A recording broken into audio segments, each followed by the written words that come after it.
Breaking news చూస్తున్నాం. తెలంగాణ సచివాలయంలో ఏం జరుగుతోంది? సెక్యూరిటీ పకడ్బందీగా ఉందా? గాలికి వదిలేశారా? రీల్స్ చేసిన ఫేక్ పోలీస్ నిఖిల్ యాదవ్ తీవ్ర కలకలం రేపాడు.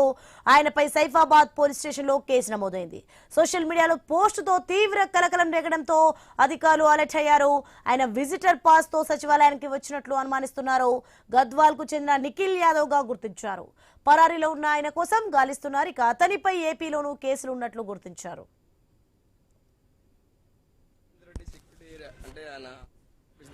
నేను రేవంత్ రెడ్డి సెక్యూరిటీ ఏరియా అంటే ఆయన ఆఫీస్ దగ్గర ఉన్నా. ఎవరన్నా రేవంత్ రెడ్డిని కలవాలంటే నాకు మెసేజ్ చేయండి, లైక్ చేయండి, ఇంకొకరికి షేర్ చేయండి. నేను రేవంత్ రెడ్డి సెక్యూరిటీ ఏరియా అంటే ఆయన ఆఫీస్ దగ్గర ఉన్నా.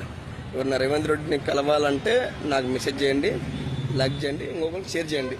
నేను రేవంత్ రెడ్డి సెక్యూరిటీ ఏరియా అంటే ఆయన ఆఫీస్ దగ్గర.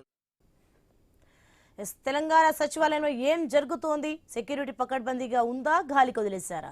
రీల్స్ చేసిన ఫేక్ పోలీస్ నిఖిల్ యాదవ్ తీవ్ర కలకలం రేపాడు. ఆయనపై సైఫాబాద్ పోలీస్ స్టేషన్ లో కేసు నమోదైంది. ఇక సోషల్ మీడియాలో అయితే పోస్ట్ తో తీవ్ర కలకలం రేగడంతో అధికారులు అలర్ట్ అయ్యారు. ఆయన విజిటర్ పాస్ తో సచివాలయానికి వచ్చినట్లు అనుమానిస్తున్నారు. ఇక గద్వాల్ కు చెందిన నిఖిల్ యాదవ్ గా గుర్తించారు. పరారీలో ఉన్న ఆయన కోసం గాలిస్తున్నారు. అతనిపై ఏపీలోనూ కేసులు ఉన్నట్లు గుర్తించారు.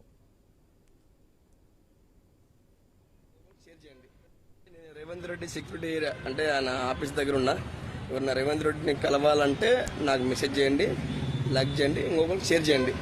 నేను రేవంత్ రెడ్డి సెక్యూరిటీ ఏరియా అంటే ఆయన ఆఫీస్ దగ్గర ఉన్నా. ఎవరన్నా రేవంత్ రెడ్డిని కలవాలంటే నాకు మెసేజ్ చేయండి, లైక్ చేయండి, ఇంకొకరికి షేర్ చేయండి. నేను రేవంత్ రెడ్డి సెక్యూరిటీ ఏరియా అంటే ఆయన ఆఫీస్ దగ్గర ఉన్నా. ఎవరన్నా రేవంత్ రెడ్డిని కలవాలంటే